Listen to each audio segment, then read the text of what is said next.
The opinions expressed during this show do not represent those of this station. If you've missed any of this show, you can follow the podcast at energeticcity.ca. Now, an in-depth look at the news and information shaping our community. This is Moose Talks with your host, Doug Craig, on Moose FM. Welcome to the show. Well, it is election season here in BC for local governments. That includes in Fort St. John, Charlie Lake and Taylor, Hudson's Hope, and also in the PRRD for all the electoral areas. So we're going to be focusing on some of the races that'll affect us locally, including the Fort St. John mayor's race, which will be coming up in a couple weeks from now. But first, we thought we'd talk a little bit about Electoral Area B, as longtime director of that area, Karen Goodings, won 5-6 elections, something like that, is retiring. And so 3 people have stepped up to replace her in this election. So we will be speaking to each of them this morning.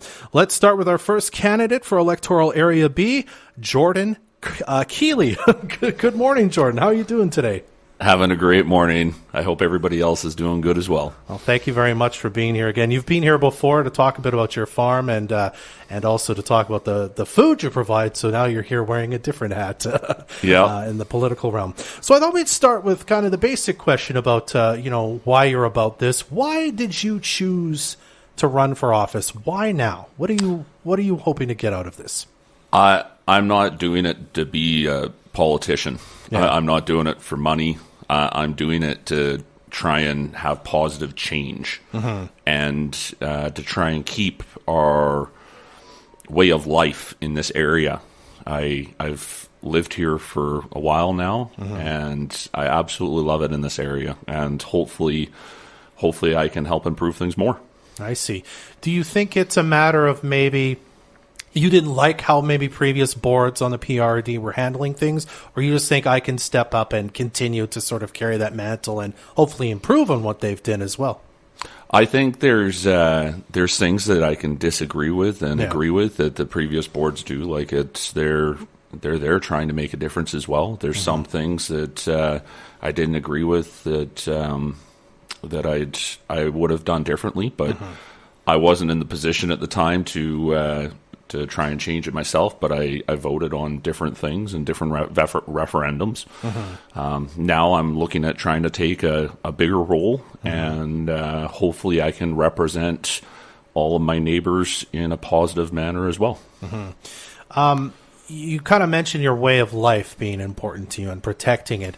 Kind of specifically, I wonder kind of what's important to you. Is there a specific issue, something that maybe has been overlooked, or as you mentioned, you disagree with kind of how the current board has done so far, that really motivated you here, that you would like to see change and I'd like to help change? I think there's been some certain things done where they got passed and put through without really consulting everybody thoroughly, and then some referendums were ran and people were opposed strongly to different things. I think the main thing that we could improve on there is actually getting that communication out better, so that we don't actually have to have it go to a referendum to have everything overhauled and turned back. That I really think that communication is what can be done better. So as for what I can do better than them, I don't really know until I'm actually voted in, and I can try and do that. I can say and make all the promises possible, but that's, how do I say it? That's what a standard politician does, and whether or not they follow through, that's the main difference. And when I say that I'm going to do something, I try my hardest to make it happen, and I'm a straight shooter, and I say things how I see them. Okay. Well, I've got a few kind of specific things I want to ask you about. And you mentioned this kind of before we even got on the air, kind of infrastructure being a big deal. I think about my travels in kind of the Cecil Lake area, for example, where the road is just gravel road, where it washed out. They've never really fixed it. The coulees is kind of another area that's really dangerous. Is that something that concerns you? And are you, while it might be difficult in your role to specifically directly affect change, is that a way you'll kind of advocate for the region in that we need roads that are fixed, that are paved, that work properly, so that everybody can be safely traveling on them and using them.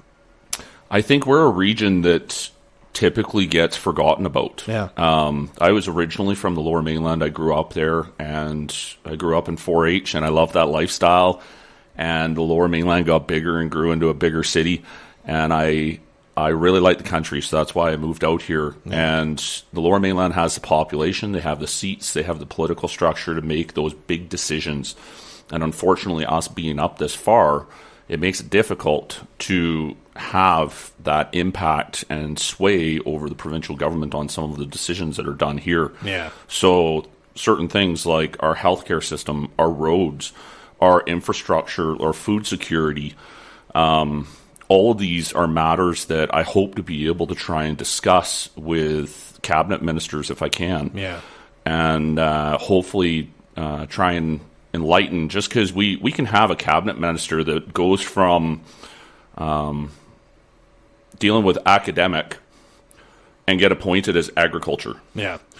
So you have somebody provincially that's in charge of agriculture that has no experience whatsoever what they're dealing with, and I'm hoping that rather than trying to fight with those people, that we just try and let them know what we're going through and to try and work with them to make things happen in a positive way. I think there's a lot of things that could be improved up here, because we can be a major hub for so many different industries up here. Okay. A specific thing that's happened in the last year or two, if I remember right, has to do with the Adeline Kelly building on the North Peace Fall Fair grounds. And, there's been seems like a series of miscommunications between the society and the PRRD on that. I wonder if you wanted to comment on that, and if there's maybe a different approach you would take in sort of resolving that issue with the society going forward. So when it comes to structural integrity, which I think was the issue on that, I'm not a building inspector, so I refer to them and get their advice, and I'm not currently part of the decision-making process in that. Yeah. But I think every building out there is important, and it's vital to what they can have there and help the community work. So what I try to end up doing is just resolve the current problem. Yeah. And the more information that I know about it, if I'm elected, that's exactly what I do. If it's structural integrity, then it's something that can be resolved. It doesn't have to be a big fight. Are you in favor of the assent question on the Fort St. John Public Library financial contribution? As I understand it, people in Electoral Area B can use the library. You can get a library card. This would increase your taxes slightly, I believe, every year if everyone votes for it. Is that something you think is a good idea? Are you okay with that? Or I don't know all of the exact details on that. I think I'd rather get more information on that first and give you a better answer. Okay. And then one final one for you. We wrote a story recently at Energetic City hearing about hall closures in kind of the PRRD. So local halls, they're running out of volunteers, they're running out of money, and some of them are getting really old, and rather than maybe thinking about replacing them, there's some thought that perhaps we're just going to close them. Is that something you think is an important part, as you say, of the way of life, to maybe maintain these halls, to work harder at what can we do to invest in them, to invest in getting people to keep them kind of going so that they're there for people to use? I think those halls are vital, especially in a big area, especially Area B. It's one area that is bigger than all the other areas combined. And those halls are a means for each of those areas of people to communicate with each other, gather. It's part of their local infrastructure. So hopefully we can look at improving those and make it so that they don't close, because I think it is vital. But I think the pandemic has also affected how the events can happen at those halls as well. So hopefully if it's behind us, we can try and correct that. All right. I'm going to give you one more minute here, Jordan, if you would. You've covered a lot of this already, but I wonder, speak to people listening who are from Electoral Area B right now. Why should they vote for you? The main reason that I'm doing this is to try and promote positive change, listen to what the constituents want, and get feedback from them, and then go to the actual municipalities and see what we can do to actually make that change happen. I can be frustrated when most of the time I hear is just talk. Yeah. And I have always been about taking action. That's one of the things that me being a mechanic, if there's a problem, I fix it. And I try and I put that in my bio, that when I fix something, I try and fix it so I don't have to come back and deal with it again. And then it's more efficient in that manner. It's the same thing with my farm, and I think it can be the same thing with this area as well, is that we can make progress in the same way. I think Karen Goodings made huge progress and offering a lot of services, and so many people were happy with what she's done in the time that she's been there. And I went and talked to her even before I put my name in for this and got her advice, and she's still sharp as a tack. But that's my main thing, is that I want to give people in my area the chance to be heard and make them feel like they're actually being heard, that the issues that they're having, that I'm actually dealing with it to the best of my ability. Awesome. All right, Jordan. Well, we'll leave it there. I really appreciate you making time for us and driving here to do it live. It's always nice to see you. Thanks for being here. Excellent. Thank you very much. You're very welcome. That's Jordan Kealy, one of the candidates for Electoral Area B in the Peace River Regional District. We'll be right back to talk to the other candidates right after this on Moose Talks. Welcome back to the show. I'm Dub Craig. We're going to continue our coverage of Electoral Area B candidates now with Michael Fitzgerald, who joins us live in the studio. Michael, thank you so much for being on Moose Talks today. Well, thank you for inviting me, Dub. I appreciate you driving in for this. So we'll start with this same question I asked Jordan. Why are you running for office? Well, it's interested me for quite a few years, but being neighbors with Karen, I never ran against her. I mean, we're good friends. And the opportunity came up, so I thought I've always wanted to kind of been involved in the community things. Like I've been part of the Cecil Lake Recreation, president of the recreation for a while. I was a school trustee for 4 years. I've sat on 2 different committees with the regional district, so it's just to kind of get involved, and so this is just another way. What do you think's kind of important to you as a candidate then? Kind of specific things, if you can name. Specific things to me are road conditions. Yeah. I don't think we get very good priority, probably partially because of who we vote for regionally. Road maintenance is another really sore point with me. I don't think the company that's doing it right now is doing a very good job. Not just weeds. I don't know if you've ever been out to Cecil Lake or not, but the valley is full of thistle. And I don't know if at one time the regional district used to have a person that went around and kind of inform people that they had to spray for weeds and everything that, and it doesn't seem to be happening anymore. So those are 3 of the things that I'm really interested in. Price of fuel.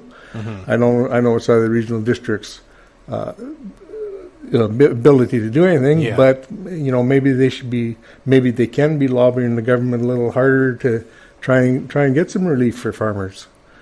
Okay. I wanted to, you've already brought up Karen, of course, who is retiring after 30 some odd years in the role as director. I wonder what you think you might be able to improve upon her tenure, I should say. How do you want to carry the mantle forward if you were elected kind of to replace Karen? I'm not sure that what she did could be improved on, but I would like to, continue her, what I feel was her cooperation amongst, other members of the regional district and other municipalities in the region. It's not like a provincial politics. Like the regional district is got to work together. Yeah. And I'm not going in there saying that I'm going to change the way we're doing things and it's got to be this way. That's just, I don't know. I've never been to a regional district meeting. I shouldn't say that. I was to one, but it's just you have to work in with other people, the other delegates. Okay. I'll move on to some specific things again. You already brought up kind of the roads issue. I wonder if you wanted to expand on that a bit. What do you think, what would you hope to accomplish if you got elected in regards to seeing more maintenance, better maintenance of the roads kind of in the electoral area? And you even mentioned the company you think maybe could be doing better. Well, maybe the regional district could, in cooperation with municipalities, invite, the Minister of Transportation and Infrastructure up here to look at our roads, drive some of them, I was a transportation supervisor for 15 years at the school district. Yeah. And we were told that we have to run our buses for 12 years, some of them for 15. And our roads don't, we don't drive on pavement everywhere for school buses. And our roads don't allow buses to run that long without major repairs. So, and I know I believe he's been up here not very long ago, but we're just, the Taylor Bridge, and is another thing. I mean, it needs to be replaced. And they seem to be dragging their feet now. They're talking 5 years before they make a decision. Yeah. Do we have 5 years? So you'd say you'd be in favor then of the PRRD lobbying more, maybe joining forces even with our MLA to talk to the provincial government about we need to solve these infrastructure problems sooner rather than later. Correct. Yeah. Yes. Okay. I wanted to bring up the Adeline Kelly building as well. That's been a big story kind of in the past year, the North Peace Fall Fairgrounds. I wondered if you wanted to comment on that or how you might foresee going forward on that issue or planning to go forward if you got elected. Well, I actually, other than what I've read in, a little bit in the paper and on Moose FM and one thing that I really don't know a lot about that issue. I don't know. I don't even know how old the building is. I haven't been to very many fall fairs. Just scheduling and one thing and another. I've been to a few and I have enjoyed them, but I don't really have much information on that topic. So okay. What about the library? That's kind of one of the assent questions where, as I understand, a little increase of taxes will go on everybody in the electoral area if they decide to financially contribute to the library, which they're already allowed to use and make use of. Are you in favor of that? Yes, I am. Okay. My children grew up in Cecil Lake. My son was a year and a half old when we moved out there, and my daughter was 3.5. We used the library extensively while they were going to school because that was before the internet, and I firmly believe that it needs to be funded by all the whole area. Yeah. Okay. And I understand that people living in Pink Mountain probably don't want to contribute to the library because it's a long drive for them. But it could be prorated as to somehow maybe how far away you live. But we've as a family have used the library extensively. I see. Okay. And the final question kind of for you on this, I brought this up with Jordan too. Another story is about kind of rural hall closures and how the PRRD's looking at sort of aging halls, in and around places like Electoral Area B. What do you think your approach to that would be? Do we look in investigating and keeping them open, or is it something that we kind of have to leave in the past and allow them to kind of go away because they're just not being used like they were before? I think they're very valuable to the community. Yeah. I understand that sometimes they don't get used, and the last couple of years has been kind of but as I say, I was president of the Cecil Lake Recreation Commission for a few years. I understand where we get our funding from the regional district, as well as they have functions out there that they raise money. But I think they're valuable to the communities, and we have to try to work with the communities to keep them going. Okay. One final question for you, and I'll give you a minute for it. Just finally, again, you've touched on this already, but why should people of Electoral Area B vote for you, Michael? Longtime resident, was born and raised in Fort St. John. I think I understand people's needs of the rural areas. Like I said, the price of fuel, the roads, the road maintenance, noxious weeds, stuff like this. I just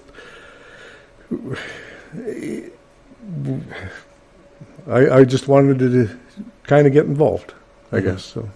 All right. Well, Michael, I appreciate you taking time, and again, also for driving out to do this for us today. Thank you very much. No problem. All right, that's Michael Fitzgerald, another Electoral Area B candidate running in the election coming up. All right, we'll talk to our final candidate right after this on Moose Talks. We're chatting with candidates in Electoral Area B in the PRRD today in the local government elections, and our final candidate joins us now. Jeff Kitt, welcome to Moose Talks. Thank you for having me in. Thank you very much for being here. I appreciate it. I'll start with the same question I started with the other two candidates. Why are you running for office? I'm born and raised in this area, longtime resident. Lived here my whole life. Raised my family here. I believe in the area. I believe in the people that live here. And when Karen was basically hinting that she wasn't going to be running again, if you don't step up to do your part, your civic duty as a representative for your people of your area, then you have to be willing to accept the ones that do. So it's kind of hard to stand on the sidelines and complain about it if you're not wanting to be involved. So I decided I would get involved. I reached out and talked to Director Goodings, and she wanted to give me some tutorage on it, and so I became her alternate for the regional district here for Area B in February of this year. So I've spent the last 8 months working with her and working with the regional district and attending meetings and that kind of stuff. So I see. Wanted to carry on that and make it official and throw my name in the ring and represent the people of Area B. Okay. What is important to you as a candidate? Are there specific things you can name that you say, I'd like to see more action on this, or I'd like to be a part of this solution on this? There's so many things facing us in today's society as far as that goes. And this being in a rural area, I mean, regional area B of the regional district has got basically 5,500 people scattered over a very large area. Yeah. And some of the things that are affecting them and make their life more challenging is the lack of communications, the lack of connectivity. So really like to see the connectivity, the increase in cell service and the increase in broadband internet being brought into the area to give people that connectivity. We've really noticed it in the last 2 years with the pandemic, in that people weren't allowed to go out and gather and stuff like that like they used to. So having that ability to have that communication and have that connectivity with each other is very vital, very important. Absolutely.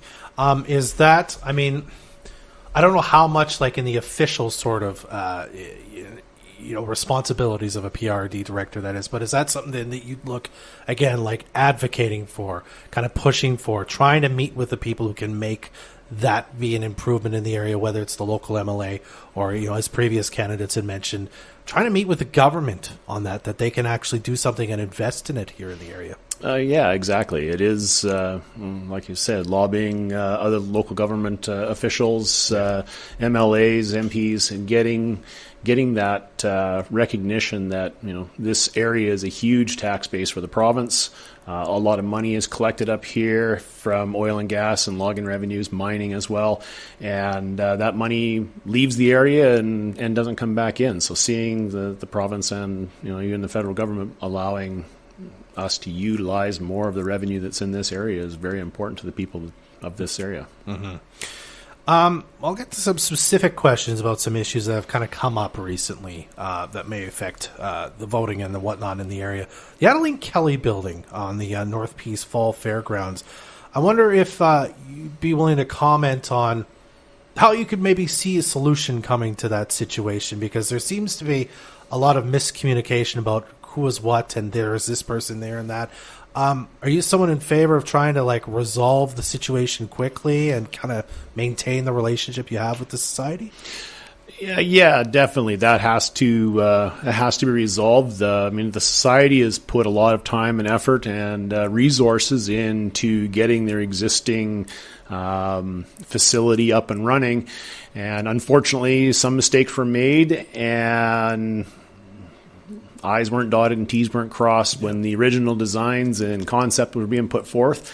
But yeah, we need to work as a community and find a resolution for that sooner than later. I mean, they've got this big, beautiful building that can't really be used until something is done. So there's motions and requests that have been put forward to the board, and we're working on solutions to see what we can do to make that a usable space.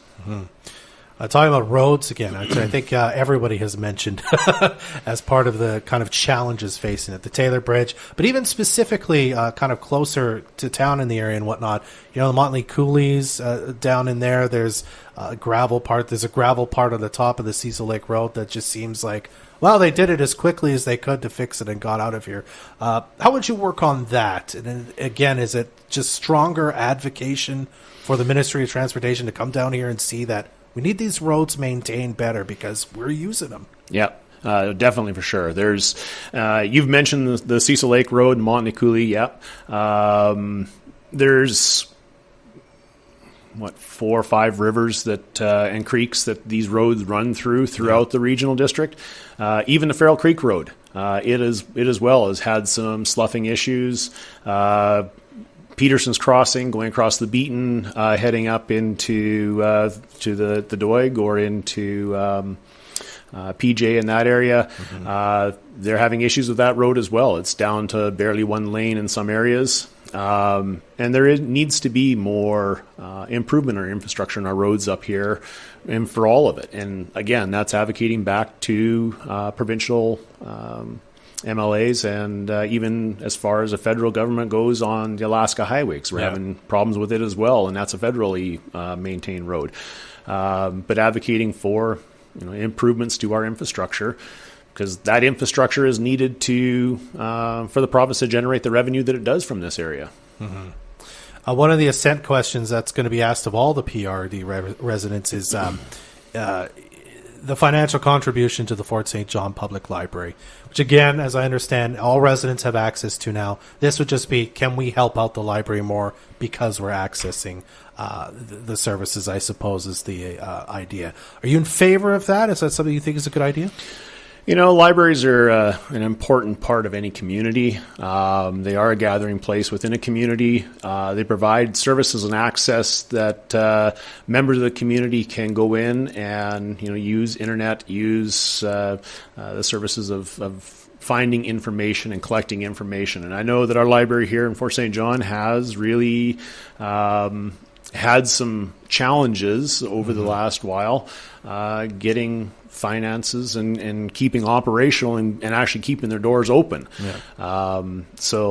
It is still an important gathering point for a community as far as establishment of what a community is, to have a library involved in there. So I think it is an important part of what we need to look at for sure. Okay. And then finally, I want to bring up the rural hall closures. Again, rural halls, some of them getting very old, they need maintenance, less volunteers. They're having a harder time finding people to volunteer to kind of help with that and whatnot.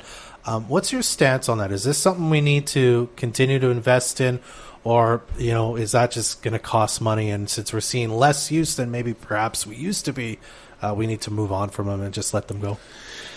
Yeah, the halls issue is it's definitely a tricky one. I know there's communities out there who are actually wanting to invest in their hall, invest in a hall period for their community.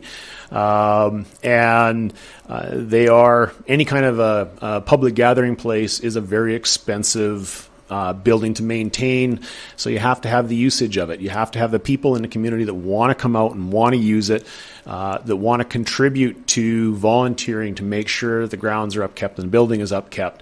And a lot of these buildings weren't exactly built to proper building codes when they were originally constructed, because they were built by volunteers, and building codes really didn't get outside the municipal boundaries. Yeah. And when you go in and start touching that kind of stuff, then you're worrying about liability issues and stuff like that. So you have to fix them right. And this is not much different than the Kelly building. Yeah.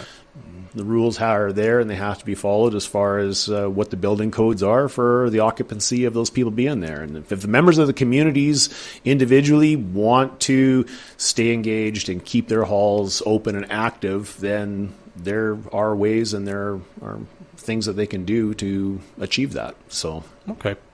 All right, final question to you, Jeff. We got just about a minute left here. Why should people vote for you in Electoral Area B? Like I said, I've been born and raised here. I've been a long-time resident. Through my work and personal life, I have traveled from one edge of this regional district to the other. I've got friends and people all across the regional district. I've seen the challenges that people face regardless of the communities that they live in. And I am looking forward to having an opportunity, if I get elected, to represent everybody within this regional district and allowing their voices to be heard and to bring forth their concerns and see if we can get some resolution to stuff. Awesome. All right, Jeff. Well, I appreciate you again coming down to see us here and join us for the conversation. Thank you very much. Thank you very much for inviting me. You're very welcome. That's Jeff Kitt, candidate for Electoral Area B in the upcoming local elections in the PRRD. Well, that'll do it for today's episode of Moose Talks. We want to thank our other guests, Jordan Kealy and Michael Fitzgerald, for being here, along with Jeff. Again, voting day coming up on October 15th, so make sure you're registered and all that good news. And stay tuned here on energeticcity.ca, as we're going to have even bigger coverage of the candidates in all the local races, including councillors here in Fort St. John, mayor races, other areas of the electoral of the PRRD as well, over at energeticcity.ca. And in future episodes of Moose Talks, we'll be talking to more candidates as well, so stay tuned for that. Jordan Prentice is the producer of Moose Talks. I'm Dub Craig. Thanks so much for being here. Be well.